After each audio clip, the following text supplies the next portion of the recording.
Kenalkan, nama saya Bayaki. Saya adalah guru pendidikan agama Islam di SMK Putra Mandiri. Sekaligus saya mahasiswa PPG dalam jabatan S3 tahun 2025 di LPTK UIN Syarif Hidayatullah Jakarta. Saat ini saya akan melaksanakan praktik pembelajaran untuk uji kinerja di kelas 11 pada materi pernikahan. Terima kasih, selamat menyaksikan. Wassalamualaikum warahmatullahi wabarakatuh. Assalamualaikum. Waalaikumsalam warahmatullahi wabarakatuh. Apa kabarnya anak hari ini? Alhamdulillah, luar biasa. Allahu Akbar. Alhamdulillah. Baik, seperti biasa sebelum kita mulai pembelajaran, saya akan absen terlebih dahulu. Ada yang nggak masuk? Ada semua. Alhamdulillah. Baik, dari sekian anak sudah hadir semua ya. Oke. Nah, seperti biasa sebelum kita mulai pembelajaran, nanti kita akan menyanyikan dulu lagu wajib nasional. Nah, yang akan kita nyanyikan pada hari ini adalah Garuda Pancasila. Jadi kita keluarkan semua ya suaranya ya. Nanti kita akan menjadwalkan video. Kita nyanyi bareng-bareng. Ada teksnya di sini.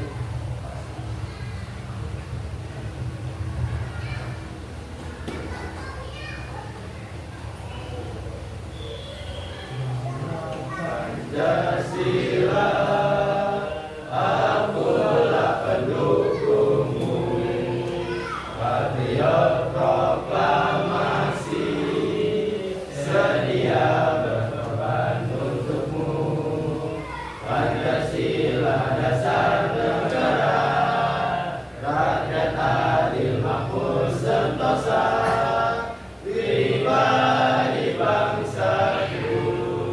Ayo maju, maju, ayo maju, maju, ayo maju, maju.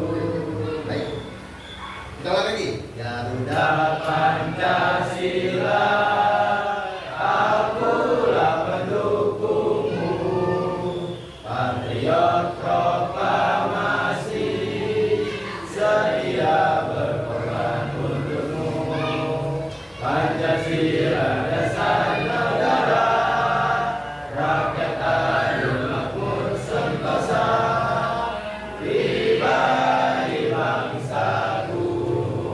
Ayo maju, maju, ayo maju, maju, ayo maju, maju.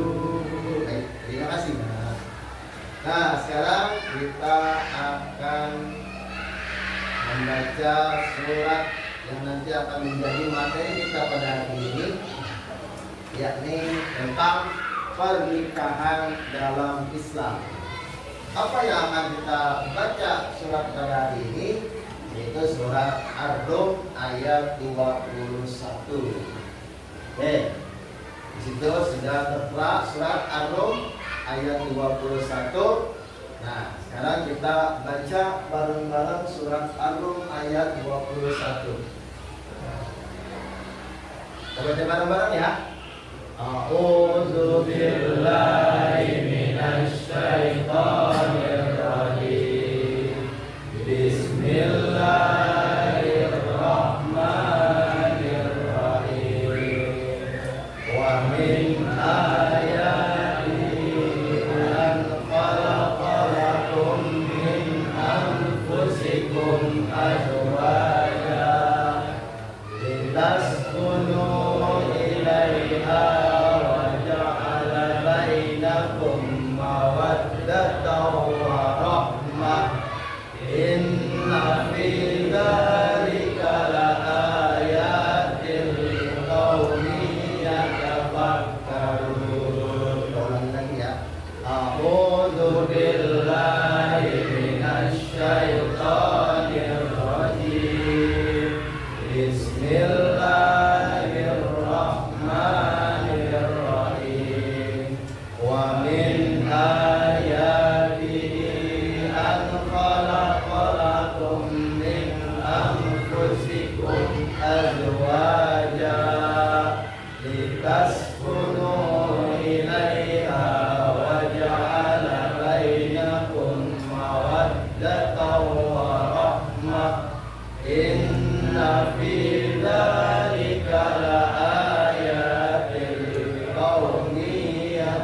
pernikahan, yang dimana sebagai seorang muslim sudah sepantasnya, sudah selayaknya kalau kita mau hidup berumah tangga secara islami, maka pintunya harus lewat pernikahan dalam Islam. Tidak boleh asal sembarangan. Maka di sini nanti kita akan sama-sama belajar tentang pernikahan yang benar dalam Islam. Baik, sebentar.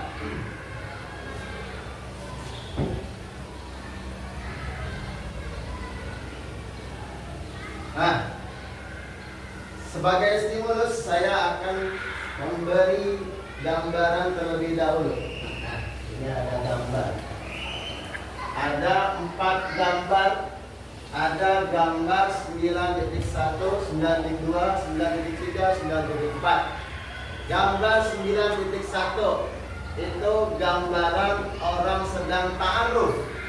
Nah, inilah proses awal di mana ketika orang Islam akan melaksanakan pernikahan, maka harus ta'aruf terlebih dahulu. Kenalan. Ta'arufnya itu dengan siapa? Dengan keluarganya. Maka yang calon prianya ini harus datang ke rumah orang tua si perempuan. Kemudian setelah itu kalau sudah diterima, nanti ada proses lamaran, kan? Proses lamaran. Kemudian nantinya ada gambar 9.2. Gambar titik apa itu? Proses apa nih? Akad nikah yang terdiri dari ijab dan qabul. Kemudian ada gambar 9.3. Ada gambar apa ini, tentang apa? Resepsi pernikahan. Ya, masing-masing caranya, masing-masing adatnya, masing-masing sukunya. Ini kalau di Indonesia kan karena sukunya banyak, maka bisa beragam nanti pelaksanaan atau resepsi pernikahannya, melalui suku ini, suku itu, dan lain sebagainya. Dan yang terakhir ada gambar 9.4. Ketika dia sudah menjadi suami istri, pastinya nanti dia akan memperoleh keturunan. Dan tentunya doanya pasti menjadi keluarga yang sakinah, mawaddah, warahmah. Sakinah itu artinya tenang, mawaddah itu artinya penuh kecintaan, dan warahmah itu artinya penuh kasih sayang. Ini sedikit gambaran awal. Baik, selanjutnya kita pada hari ini akan membahas tentang pernikahan. Yang tujuan dari pembelajaran itu apa? Yang pertama, tujuan pembelajarannya meyakini kebenaran ketentuan pernikahan dalam Islam. Nanti kita akan bahas, nanti kalian akan bahas bareng-bareng. Nanti kita akan bikin kelompok tentang kewajiban atau hak suami dan istri. Kemudian tujuan yang kedua, membiasakan sikap komitmen, tanggung jawab bersatu dan menepati janji sebagai bentuk implementasi ketentuan pernikahan dalam Islam. Biasanya ketika sudah ijab dan qabul, itu merupakan suatu janji dari suami kepada istrinya akan membuat keluarganya keluarga yang sakinah, mawaddah, warahmah. Itu tujuan yang kedua. Tujuan yang ketiga, kita akan menyimpulkan hikmah pernikahan dalam Islam. Hikmah itu apa sih? Pelajaran yang bisa dipetik, pelajaran yang bisa diambil dari apa yang kita pelajari pada hari ini, yakni tentang pernikahan dalam Islam. Baik. Selanjutnya akan saya tanya terlebih dahulu sebelum kita masuk ke materi, yakni pertanyaan pemantik. Sering dengar kalimat atau kata-kata broken home? Sering ya? Saya pengen tanya dari beberapa kalian. Apa sih broken home itu? Broken home itu apa? Masalah yang ada di dalam keluarga. Biasanya Asrof, kalau dalam keluarga itu biasanya terjadi perceraian, ya misalkan seperti itu, jadi perceraian suami istri. Salah satu penyebabnya apa? Coba Asrof. Beda pendapat, bisa karena Anda menyatukan dua kepala itu tidak terlalu mudah ya. tidak mudah, makanya salah satunya itu karena berbeda pendapat menjadi keluarganya itu broken home. Ayah, coba ya, apa sih salah satu penyebab dari broken home yang kamu tahu? Yang kamu tahu aja. Apa tentang ekonomi atau tentang gimana? Ekonomi, kenapa tuh? Kekurangan ekonomi. Kemudian akhirnya salah satu dari pasangannya udah nggak sanggup, udah nggak kuat, akhirnya minta bercerai. Tuh. Ada lagi yang sering terjadi, misalkan di dunia hiburan, di dunia artis, jadinya pertakan dalam rumah tangga atau broken home. Coba Nadia, contohnya apa yang biasanya terjadi? KDRT, betul, kekerasan dalam rumah tangga, main fisik, main tangan. Itu juga salah satu tanda dari yang namanya broken home. Broken home, ya. Broken home itu tadi banyak cirinya. ADRT juga. Ada lagi yang sering lagi. Ada lagi yang sering biasanya terjadi karena broken home. Coba Feby. Oh, dunia artis tuh biasanya apa sih? Sering ada pasangan lain. Selingkuhan, perselingkuhan. Yang laki main perempuan lagi, atau yang perempuan main laki lagi. Artinya, ya itu tadi sudah tidak ada kecocokan, yang ada keharmonisan, maka akhirnya jadi broken home. Yang menjadi penyebabnya itu tadi tuh. Akibatnya siapa? Akibatnya adalah si anak. Akibatnya si anak yang nanti menjadi nggak betah di rumah. Dia malas ngeliat orang tuanya, emaknya digamparin mulu, emaknya ditabokin mulu, bapaknya selingkuh segala macam. Nah itulah salah satu di antara penyebab dari yang namanya broken home.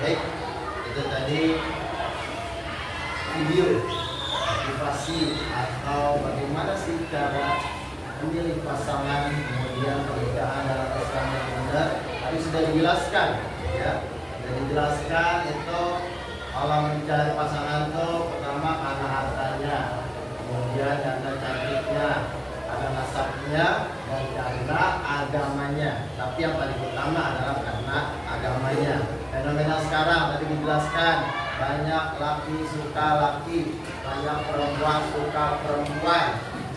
Jangan sampai seperti itu bukan tradisi orang Islam, itu bukan syariat ajaran Islam. Jangan sampai seperti itu. Nah, ini tadi bisa menjadi masukan. Nanti kalian akan diskusi sama kelompok kalian. Nah, nanti akan saya bagikan tugasnya. Nah, agar lebih mudah, maka akan saya kerucutkan.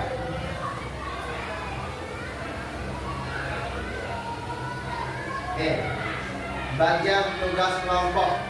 Kelompok 1 akan membahas tentang pernikahan yang tidak sah. Tadi ada dijelaskan pernikahan yang tidak sah. Contohnya apa? Nikah dengan saudara sesusuan. Maksudnya apa sih saudara sesusuan?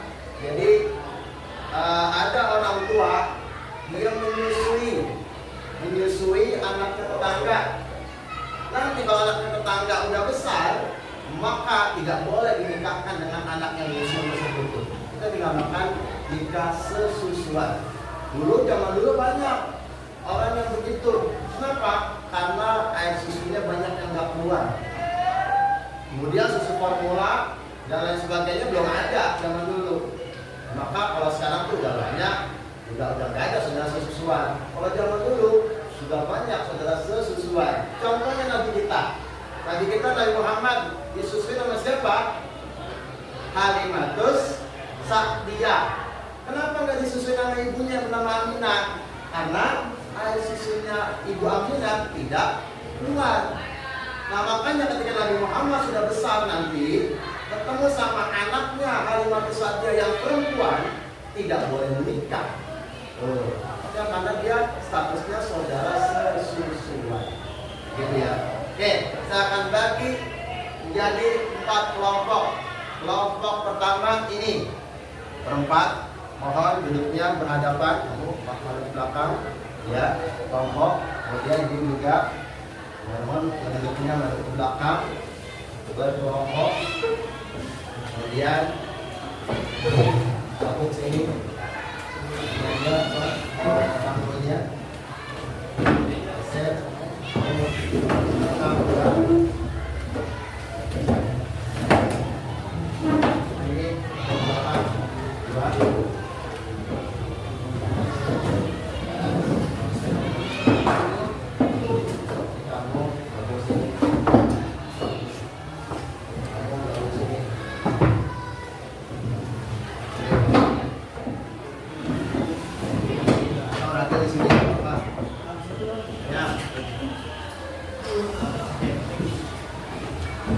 Baik, saya akan bagikan tugasnya.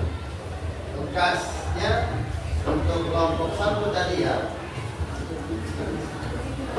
Kalian pakai pikiran dulu, nalar dulu. Apa sih tentang pernikahan yang tidak sah tuh yang kayak gimana aja sih? Misal, saya kasih contoh nih, nikah beda agama, salah satunya, ya, kan tidak satu.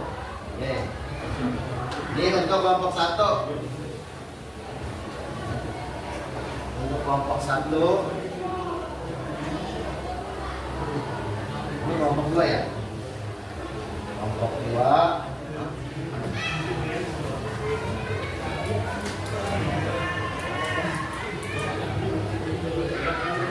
Kelompok 3.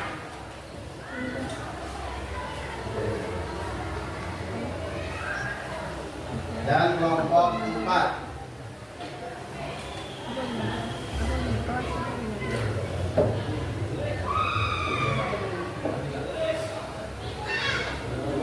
Baik, sudah diterima semua untuk tugasnya.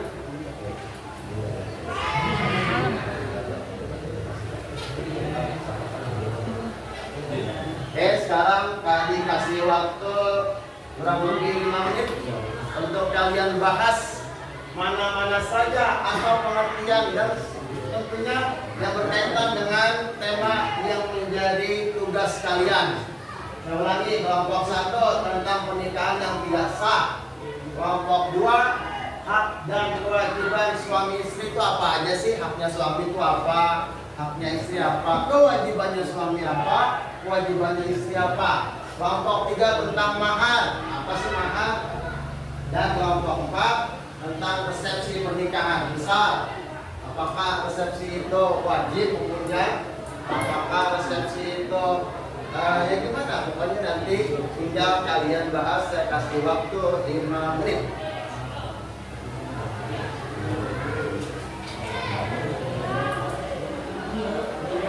Nanti dipersiapkan siapa yang menjadi pembicara di depan ya. Siapkan siapa yang nanti menjadi pembicara di depan ya. Baca satu orang aja.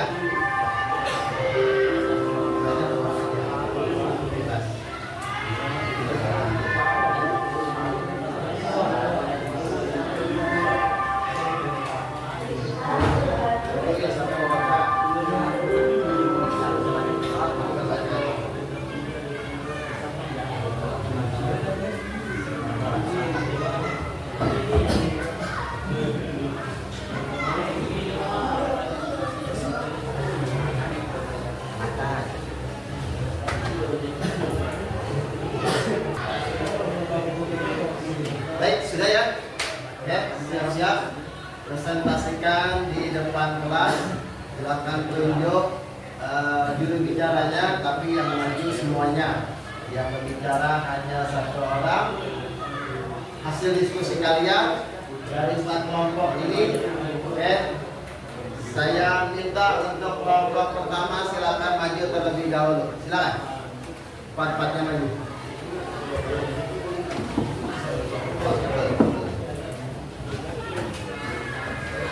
Salam, kenalkan dashboard, kemudian sebutin nama anggota kelompoknya. Kencang suaranya ya.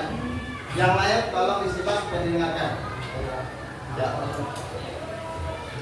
Kencang suaranya.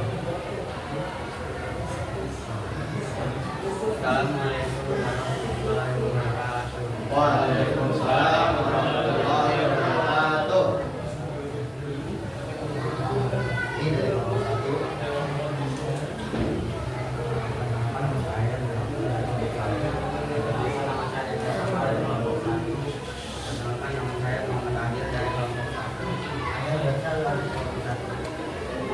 Ya, silakan hasil diskusinya jawabannya apa? Kelompok satu ya.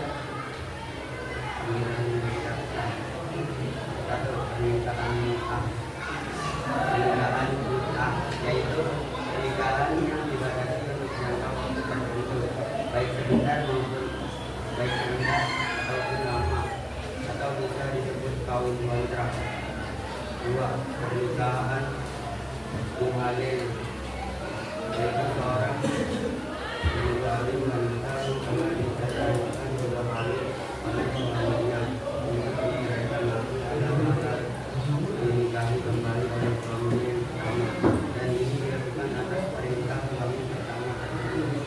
3. Pernikahan dalam masa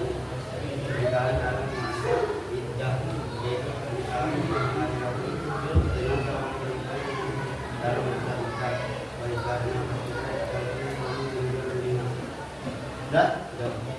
Jadi dari kelompok satu itu membahas tentang pernikahan yang tidak sah. Ada 3 tadi ya? 3 tentang pernikahan yang tidak sah. Sebenarnya masih ada lagi ya. Tadi ada contohnya nikah mut'ah atau kawin kontrak. Kawin yang dibatesin. Kawin yang dibatesin, nikahnya cuma 2 bulan misalkan, 3 bulan. Setelah itu kamu saya ceraikan. Nah itu hukumnya haram. Nggak boleh. Ya. Terus ada yang namanya lagi nikah muhalil. Apa itu? Kalau istrinya udah ditalak 3 kan kagak boleh nikah lagi. Dia boleh nikah lagi yang istrinya itu, mantan istrinya itu ketika udah nikah dengan suami baru, nah suami lamanya suruh nyeraiin tuh. Supaya apa? Supaya dia bisa balikan lagi. Nggak bisa. Itu tetap hukumnya kagak boleh. Ya, sebenarnya masih banyak. Contoh tadi udah saya bilang, contoh nikah dengan saudara sesusuan, nggak boleh juga. Kemudian nikah dengan beda agama, itu juga diharamkan. Oke, ada pendapat tentang nikah yang tidak diperbolehkan atau diharamkan? Silakan. Atau mau ada yang bertanya untuk kelompok 1? Apa sudah jelas? Jelas. Terima kasih untuk kelompok 1. Ditepuk tangan dulu. Baik. Terima kasih untuk kelompok 1. Selanjutnya kita akan dengarkan paparan hasil diskusi dari kelompok 2. Silakan maju ke depan kelompok 2.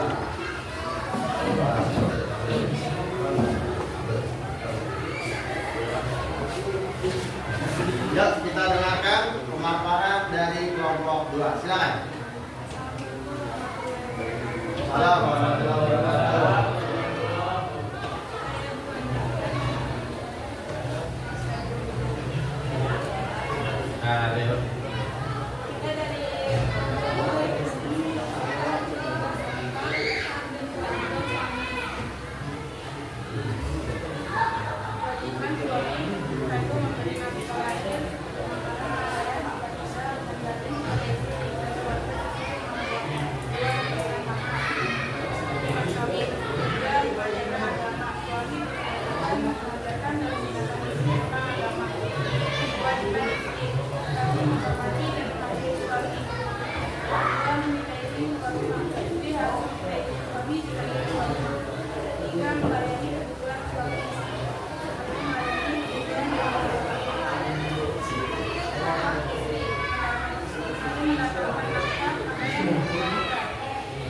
dalam mendapatkan ilmu agama. Suami wajib membuktikan tidak membantu pekerjaan rumah. Suami hendaknya membantu istri dalam pekerjaan rumah tangga untuk meringankan beban. Nafkah suami satu wajib, istri wajib menaati suami dalam segala hal yang tidak mengganggu Allah, termasuk dari sebagaimana beliau berkata. Dua, istri harus menikahi suami sebelum keluarga. Suami berhak izin untuk juga melayani dan berbakti. Istri wajib melayani suami, menjaga kepada teman-teman dan membawakan. Sudah? Baik, itu tadi pemaparan hasil diskusi dari kelompok 2 tentang hak dan kewajiban suami istri. Ada hak untuk suami atau istri, ada kewajiban juga dari suami dan istri. Pokoknya di mana ada hak, ada kewajiban, ada hak. Sama halnya dengan kehidupan rumah tangga. Seorang suami punya kewajiban, punya hak, beri nafkah segala macamnya ya. Istrinya juga punya kewajiban apa? Kewajibannya ya mengurus rumah tangga, kemudian melayani suaminya, lahir batin dan lain segala macamnya tadi sudah dipaparkan. Ada yang ingin menambah dari kelompok lain atau ada yang ingin bertanya? Ada yang ingin bertanya nggak? Misalkan, bisa kasih pertanyaan. Ada suami minta jatah sama istrinya semalam malam. Itu hukumnya wajib apa sunnah? Wajib. Kenapa wajib? Kenapa wajib? Karena memang itu kewajiban, salah satu kewajiban istri. Istri itu tidak boleh menolak, tapi tentunya ada aturan-aturannya ya. Kalau misalkan istrinya lagi halangan ya boleh, istrinya lagi sakit nggak boleh, walaupun lagi dalam keadaan suci, lagi haid, tapi tetap itu ada aturan-aturannya. Oke, udah ya. Oke, sekarang beri tepuk tangan untuk kelompok 2. Baik, anak-anak, ya, silakan dulu. Kita mau closing, kita mau tutup. Tapi sebelum ditutup, saya akan memberi penguatan. Jadi bab ini tentang pernikahan dalam Islam. Jadi tadi sudah kalian bahas secara bareng-bareng, mulai dari pernikahan yang nggak sah kayak gimana. Jadi jangan sampai kalian ikutin contoh yang kagak benar. Siapa sih artis misalkan, kamu idolanya tuh, tapi kalau perilakunya kagak benar, dia nikah dengan beda agama, jangan diikutin. Ya, kita ini orang Islam, ada aturannya. Nikah beda agama atau nikah dengan sesama jenisnya itu sesuatu hal yang sangat-sangat dilarang, bahkan dilaknat oleh Allah, haram hukumnya. Kemudian tadi kita bahas juga masalah hak dan kewajiban suami ini harus kalian paham ini. Kalian kan calon suami, calon istri harus memahami hak dan kewajibannya. Tuh, biar apa sih? Biar nggak salah paham. Makanya suami dan istri itu harus ngerti agama. Jangan suaminya doang atau jangan istrinya doang. Kalau salah satunya paham agama, bisa diajari. Jangan egois, ya. Suaminya ngajarin istrinya, istrinya ngajarin suaminya. Suaminya jangan malu kalau diajarin agama istrinya, jangan malu. Ya, jadi harus sama-sama pengertian. Kemudian ada mahar, tadi mahar wajib hukumnya, ya wajib tapi tidak memberatkan, semampunya dan sesuai kesepakatan. Terus yang terakhir tentang resepsi, sama tadi resepsi juga wajib, hukumnya sunnah. Bikin biar orang tahu sebagai tanda rasa syukur, biar orang paham bahwa saya ini loh pasangan saya. Kalau kalian kemana-mana nanti udah digerebek, ya anak RT dari digerebek sama Hansip karena udah tahu status dia ini istri saya nih, ini suami saya nih, nah begitu, ya. Jadi itu penguatan dari hasil diskusi kalian ini yang ada 4 kelompok. Nah, sebagai penutup, kita akan pelajari materi selanjutnya. Itu materi selanjutnya itu perkembangan Islam di masa modern, dan nanti kita akan bahas di pertemuan selanjutnya. Sekarang kita minta untuk Fadil baca doa penutup. Kita tutup dulu sebelum tutup. Baca wali aja. Disiapin sebelum pulang.